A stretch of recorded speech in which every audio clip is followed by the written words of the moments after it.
Write down atmospheric pressure, write down atmospheric pressure,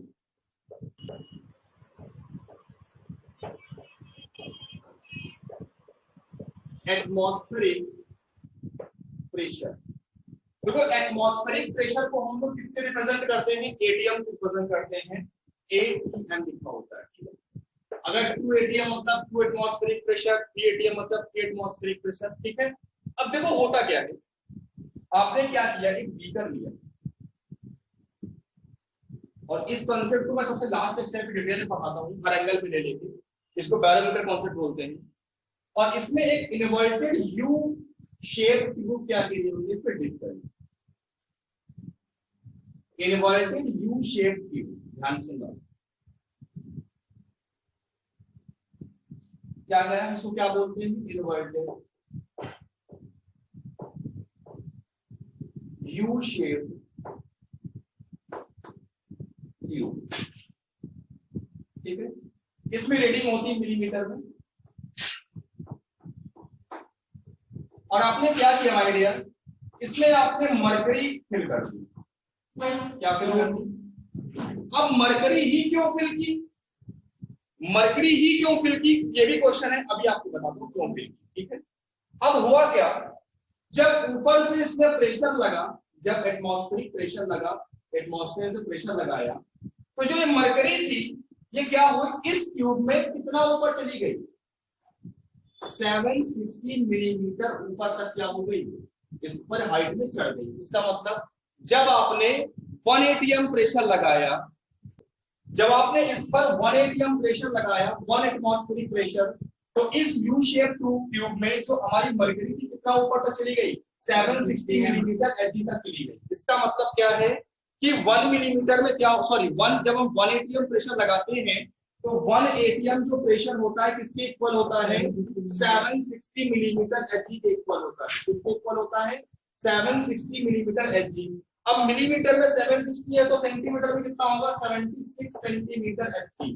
मतलब अगर तुम्हें कभी भी प्रेशर, अगर कभी भी तुम्हें प्रेशर मिलीमीटर में दिया हो तो अगर एटीएम में कन्वर्ट करना हो तो 760 से डिवाइड कर देते हैं, ठीक है। अगर कभी भी हमें प्रेशर मिलीमीटर में क्वेश्चन दिया है 20 मिलीमीटर एचजी, इसका मतलब वो क्या होती है, वो लेंथ नहीं होती कदे, वो क्या होती है, प्रेशर होता है, ध्यान रखना। अगर गैसेस के क्वेश्चन में कभी भी तुमको मिलीमीटर में दिया हो, मिलीमीटर एचजी, ये साथ में लिखा होगा, ये ना लिखा हुआ तो ये प्रेशर नहीं होगा, ये साथ में लिखा है तो ये प्रेशर है, ठीक है। 760 मिलीमीटर एचजी। अच्छा और क्या यूनिट होती है इसकी, और क्या होती है, दूसरी होती है न्यूटन पर मीटर स्क्वायर।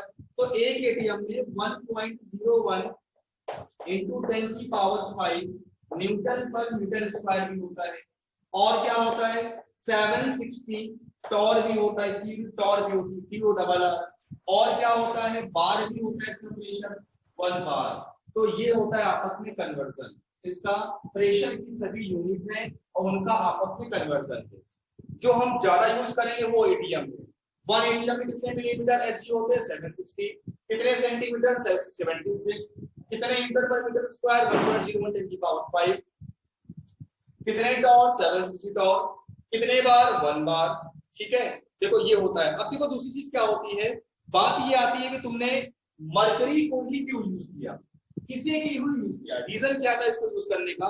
तो भाई क्या होता है, जो मरकरी होती है हाई डेंसिटी लिक्विड होता है। कैसी होती है, हाई डेंसिटी, हाई डेंसिटी का लिक्विड होता है।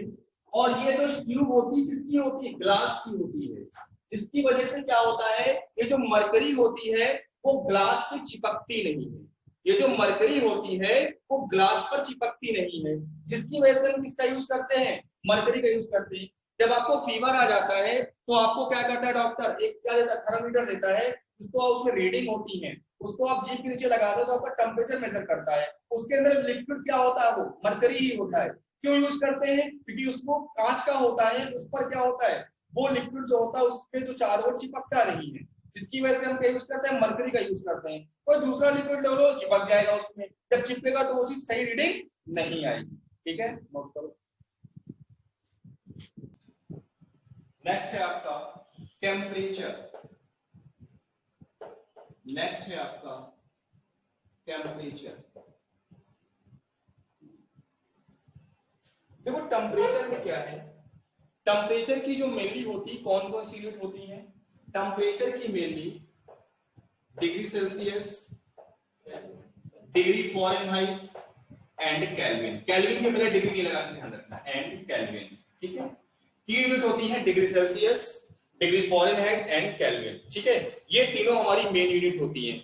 इन सब में जो हमारी टेम्परेचर सॉरी केल्विन होती है, केल्विन कौन सी यूनिट होती है इसकी? केल्विन इसकी क्या होती है? एसआई यूनिट होती है। केल्विन कौन सी यूनिट होती है बेटा?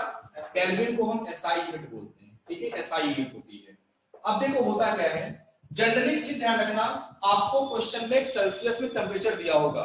आज के बाद एक चीज ये ध्यान रखना कि हमें जब भी क्वेश्चन दिया होगा उसमें जब हमें टेम्परेचर सेल्सियस में दिया होगा तो सबसे पहला काम होगा कि हम उसे केल्विन में चेंज करेंगे। हम कभी भी क्वेश्चन को सेल्सियस में पुट अप नहीं करेंगे, हम हमेशा केल्विन में पहले चेंज करेंगे, फिर केल्विन में जो टेम्परेचर आएगा उसको हम क्वेश्चन में अप्लाई करेंगे, ठीक है।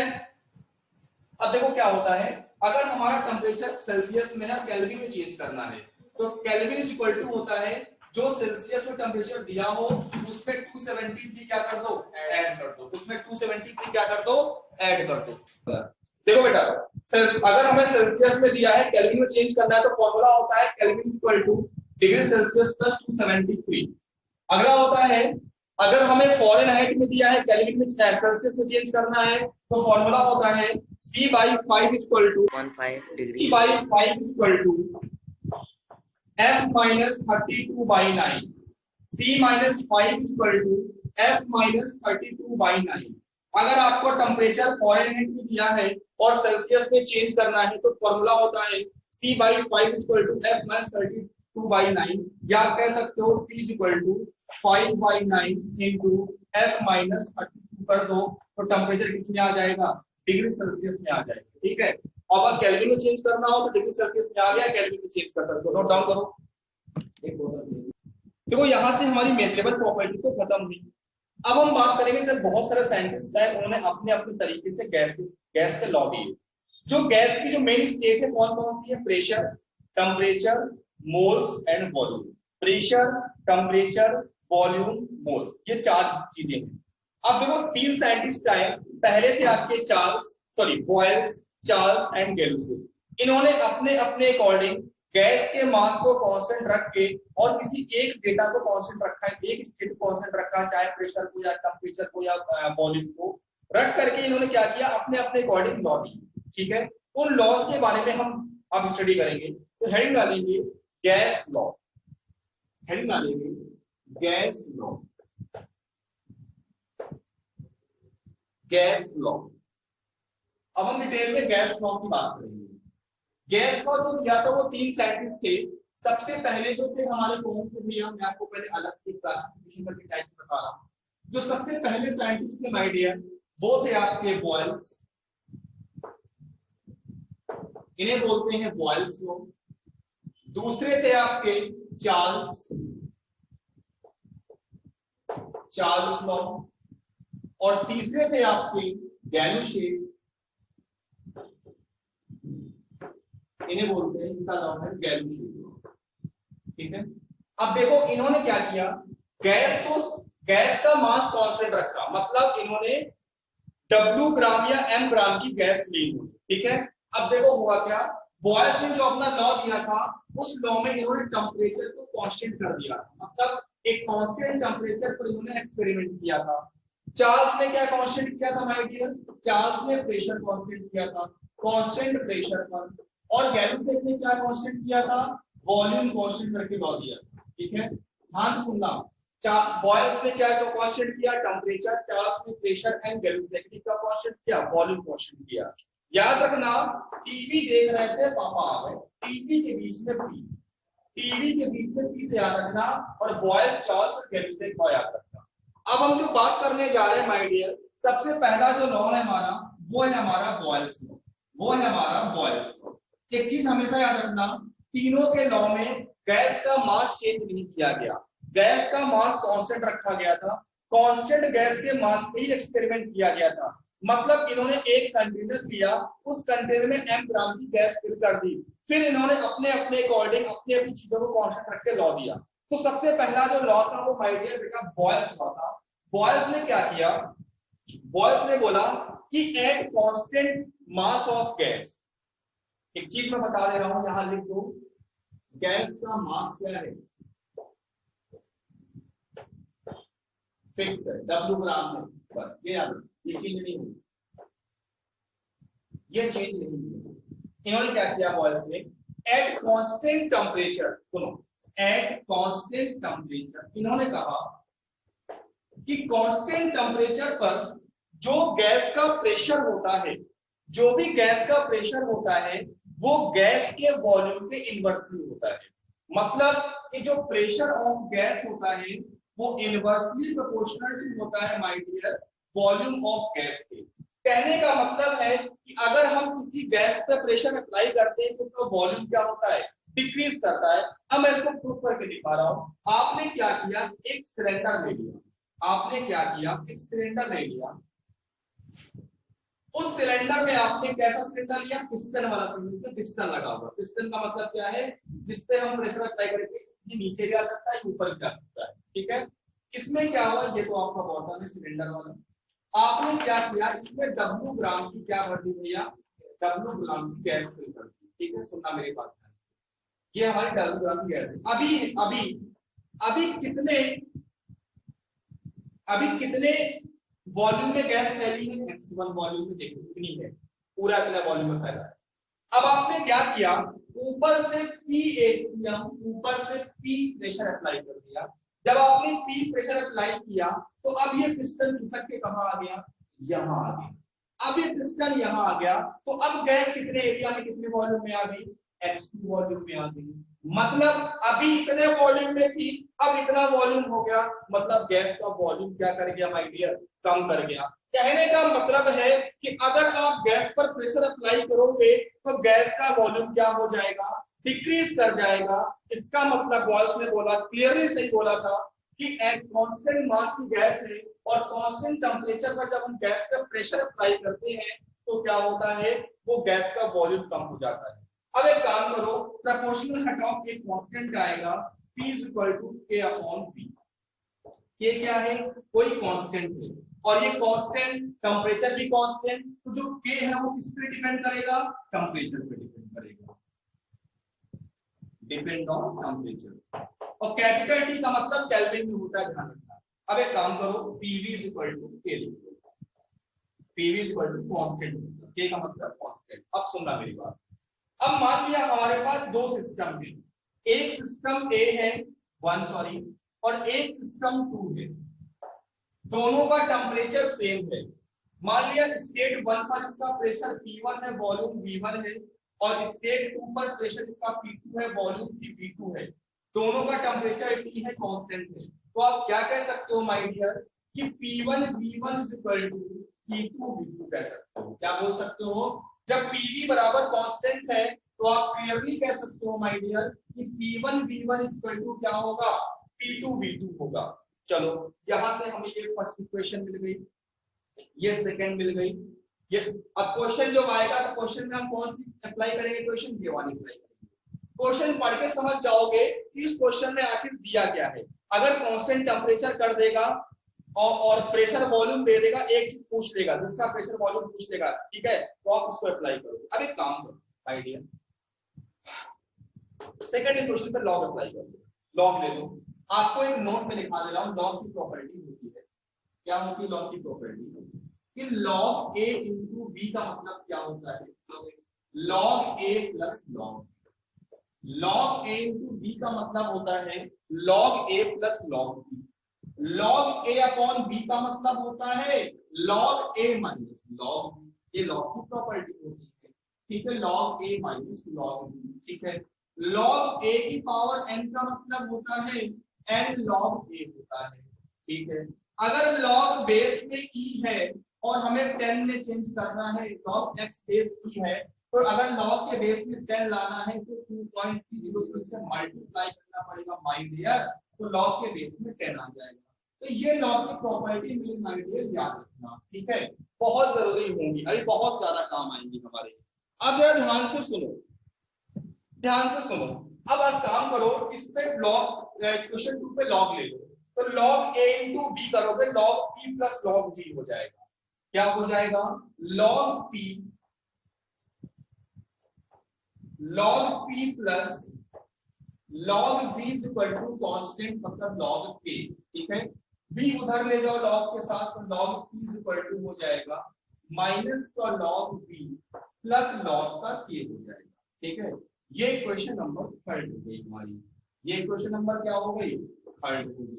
तो अब आप जल्दी से नोट करो, फिर मैं इस पे बेस्ड ग्राफ बनवाऊं और ग्राफ के क्वेश्चन लिखाऊं।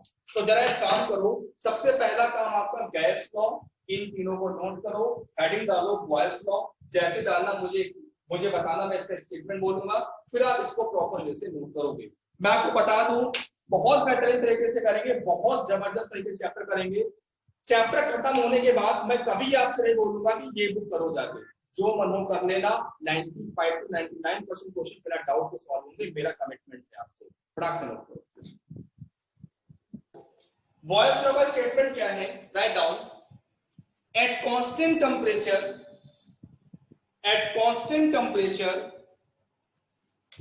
the pressure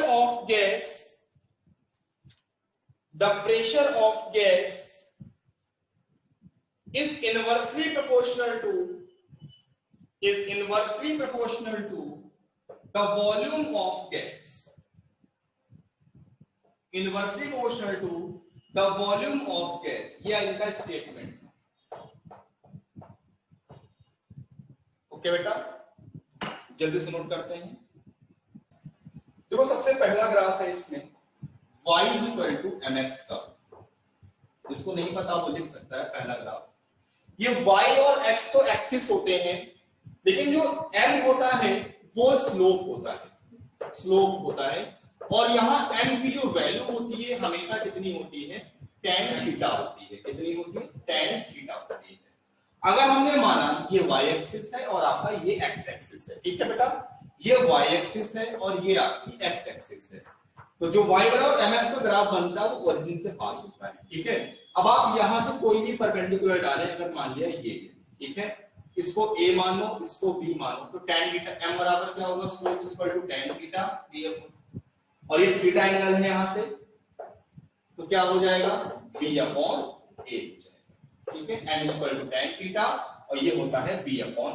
ठीक है, अगला देखो, दूसरा ग्राफ है y is equal to mx plus c का ग्राफ। अब यहां पर c ऐड हो गया, इस c को बोलते हैं इंटरसेप्ट,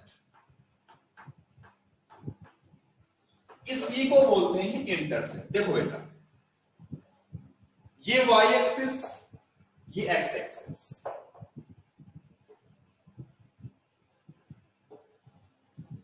ग्राफ कहां से पास होगा?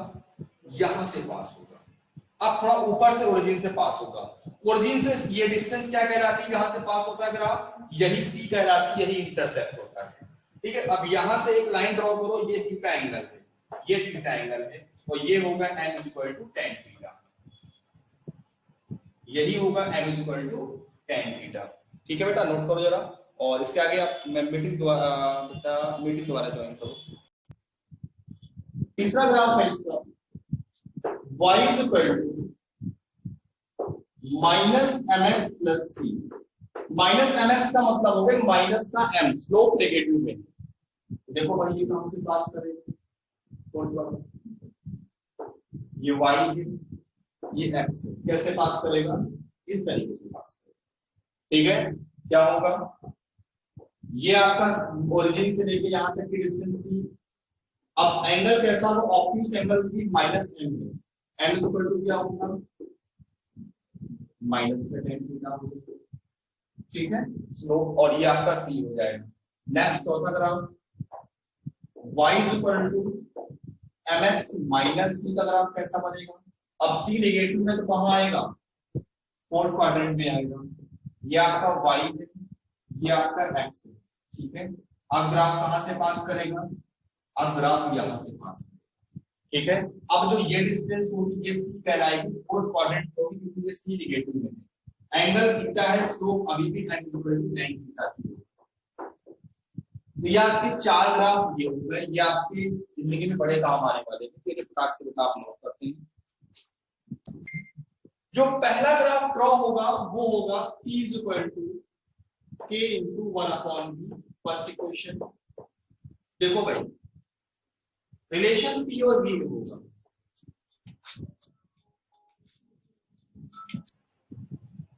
P वर्सेस V का ग्राफ क्या होगा, सॉरी P वर्सेस 1/V। दूसरा ग्राफ बनेगा P वर्सेस V का। तीसरा ग्राफ बनेगा log P versus log V का। ठीक है, 3 ग्राफ ये हो गए। अब देखो P वर्सेस 1/V, P को आपने y एक्सिस पर लेट कर लिया, 1/V पूरे को अपने x पर कर लिया, ये आपका स्लोप हो गया। y इक्वल टू नेक्स्ट का ग्राफ कहां से पास करेगा, तो यहां से पास करेगा। अब लफड़ा होने वाला है।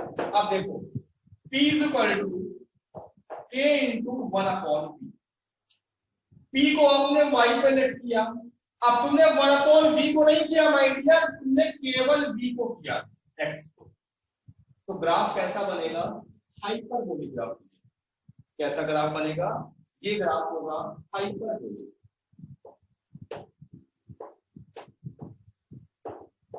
यहां पे क्या होगा, यहां पे क्या रिलेशन है, log P is equal to minus का log V plus log K। ठीक, log P को आपने y एक्सिस पे रखा है, log V को आपने x पे रखा है, ये आपका इंटरसेप्ट हो गया, और ये माइनस का 1 क्या हो गया, ये स्लोप हो गया। स्लोप कितना हुआ इनकी वैल्यू, माइनस का 1, y is equal to minus mx plus c। Graph कहां से पास करेगा, माइंड डियर ग्राफ यहां से पास करेगा। ये जो डिस्टेंस होगी, ये इंटरसेप्ट कितना होगा, ये बेटा log K होगा। ये ऑप्टिक्स एंगल थीटा है, तो n इज इक्वल टू -1 है, और minus n equal to tan theta होता है। इसका मतलब थीटा कितना डिग्री है बेटा, यहां से थीटा कितना आएगा, 135 डिग्री आएगा। अभी रुक जाना, यहाँ पे क्या है, स्लोप क्या होगा, K होगा, और स्लोप K जो है कांस्टेंट होता है, और वो T पे डिपेंड करता है। अब आपसे क्वेश्चन एक पूछूंगा एग्जांपल लेकर, ये क्वेश्चन एग्जाम में IIT में लगभग आता है, हर दूसरे साल आता है, तीसरे साल में। P वर्सेस 1/V, ये T1 टेम्परेचर पर ग्राफ खींचा गया, ये T2 टेम्परेचर पे, और ये T3 टेम्परेचर पे। तो आपसे कह रहे हैं कि T1 T2 T3 का इंक्रीजिंग ऑर्डर लिखो। आपसे कह रहे हैं कि T1 T2 T3 का इंक्रीजिंग ऑर्डर लिखो। देखो ग्राफ का क्वेश्चन करने का सबसे बढ़िया तरीका तुम्हें बता दूं आज, आपको T1 T2 T3 का इंक्रीजिंग ऑर्डर लिखना है, इसमें कौन ज्यादा होगा। अब एक बात बताओ भाई, जो स्लोप K है वो K किस पे डिपेंड करता है, मतलब टेम्परेचर किस पे डिपेंड करता है, टेम्परेचर भी कांस्टेंट, K भी कांस्टेंट, दोनों कांस्टेंट, दोनों भाई भाई। अब देखो क्या होगा, अब एक काम करो, ये स्लोप का मतलब क्या हो, फिसलना। अब इस ग्राफ पे बैठो, इस पे बैठो, इस पे बैठो, और बैठ के ये फील करो कि किस ग्राफ में बैठेंगे तो जल्दी से नीचे आ जाएंगे। इस वाले ग्राफ में बैठोगे तो धड़धड़ाते हुए नीचे आ जाओगे बिना रुके हुए, इस वाले में थोड़ा टाइम लगेगा, इस वाले में और टाइम लगेगा। तो जिस ग्राफ पे बैठने से तुम जल्दी से नीचे आ जाओगे उसका स्लोप ज्यादा होगा, और जिसका स्लोप ज्यादा होगा उसका K ज्यादा होगा, और जिसका K ज्यादा होगा T ज्यादा होगा। तो आंसर में क्या होगा, T1 T2 T3। जब भी तुम्हें ग्राफ का क्वेश्चन कर रहा हो तो ग्राफ पे बैठ जाओ, और बैठ के ये फील कर लो कि इस ग्राफ पे बैठने से हम जल्दी से नीचे आ जाएंगे।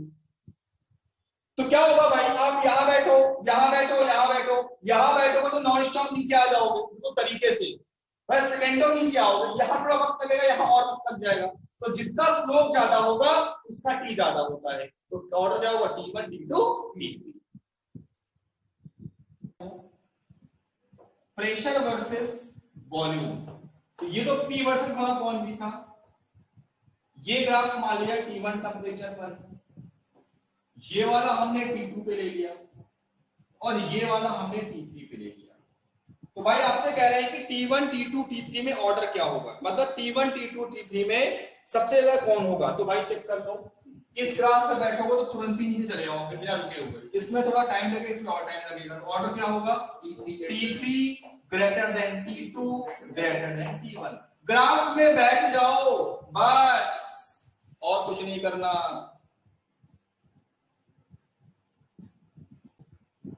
इसमें T1 ज्यादा हो, T1 T2 T1 का स्लोप ज्यादा हो इस वाले। अब हम बात करेंगे इस पे बेस्ड न्यूमेरिकल कैसे आते हैं। तो भाई फर्स्ट सबसे पहला न्यूमेरिकल लिखना है आपको, राइट डाउन। देखो example,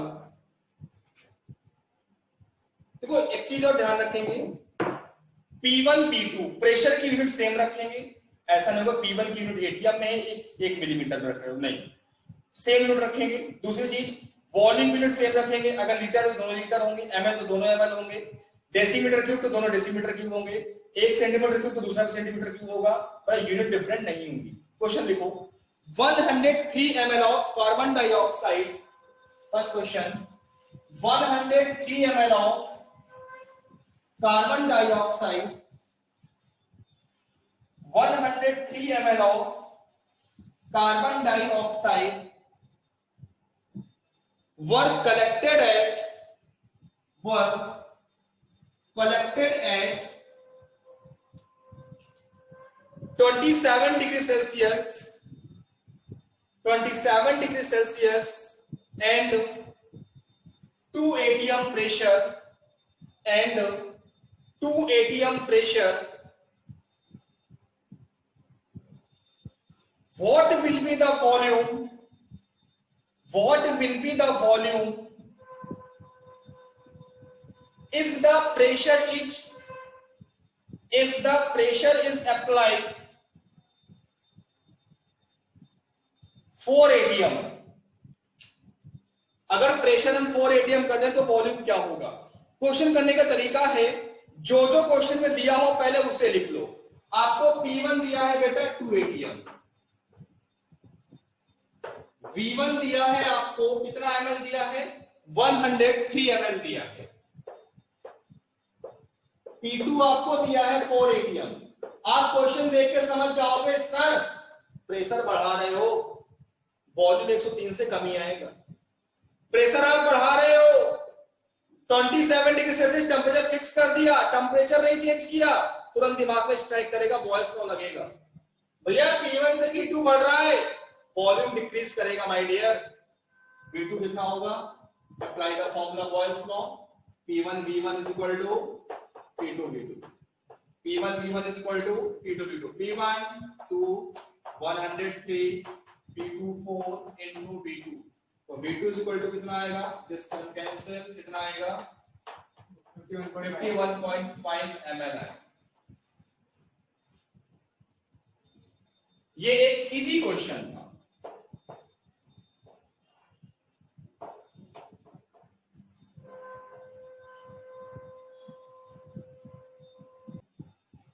Write down, a sample of gas, question लिखना है, a sample of gas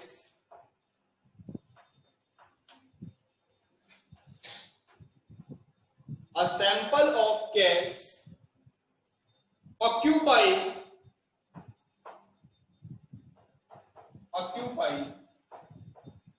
100 decimeter cube, occupy 100 decimeter cube at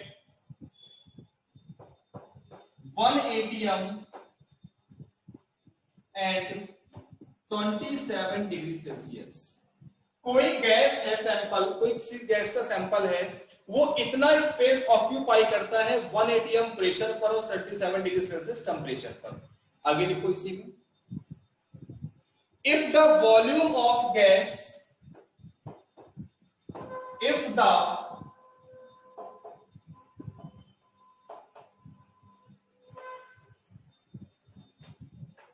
volume of gas is reduced to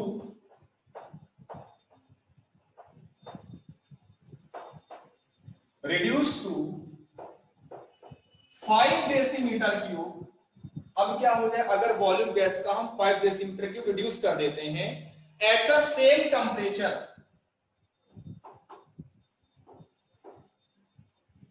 at the same temperature, then calculate additional pressure, calculate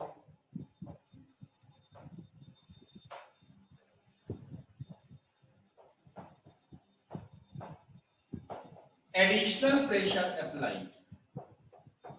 कितना extra pressure apply किया गया volume को कम करने के लिए, 1 ATM से कितना एक्स्ट्रा अप्लाई किया गया, ये आपसे पूछ रहा है क्वेश्चन में। आपको 1 मिनट देता हूं, क्वेश्चन करो जल्दी से। आपको क्या दिया है, V1 आपका कितना दिया 100, V1 आपका दिया है 100 डेसीमीटर क्यूब, ठीक है। P1 दिया है 180। पहले आप P2 निकालो, यहां से कितना प्रेशर दिया गया, और V2 है आपका 5 डेसीमीटर। टेम्परेचर कांस्टेंट है, P1 V1 equal to P2 V2 लग जाएगा, तो यहां से आ जाएगा P2 20, ठीक है 20 एटीएम। भाई पहले 1 एटीएम था, अब 20 एटीएम, मतलब कितना एक्स्ट्रा दिया गया, एक्स्ट्रा कितना दिया गया भैया, कितना होगा 20 माइनस 1 इक्वल टू कितना आएगा 19 एटीएम प्रेशर क्या हुआ, एक्स्ट्रा अप्लाई किया गया गैस के वॉल्यूम को रिड्यूस करने के लिए। ओके माय डियर, क्वेश्चन है, राइट डाउन, अच्छा क्वेश्चन है, write down. At constant temperature, at constant temperature,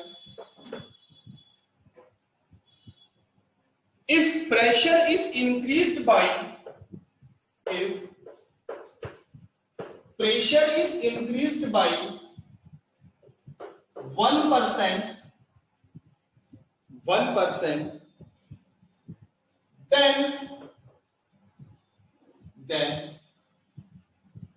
then percentage decrease in volume,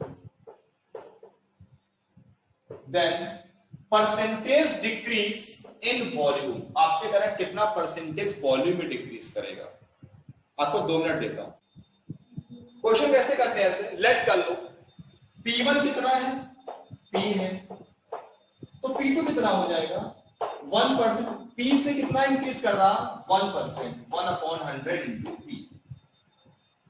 V1 कितना है V, तो आपसे कह रहा V2 निकाल लो पहले यहां से, और जब V2 आ जाएगा तो परसेंटेज डिक्रीज कितना आएगा V2/V1 इंटू 100, V2/V1 इंटू 100 कितना आपका परसेंटेज डिक्रीज आ जाएगा। अब निकालो भाई, P1 V1 equal to P2 V2, तो P1 V1 इक्वल टू, इसको एलसीएम ले लो, कितना आएगा 100P/100 इनटू V2 आएगा, ठीक है।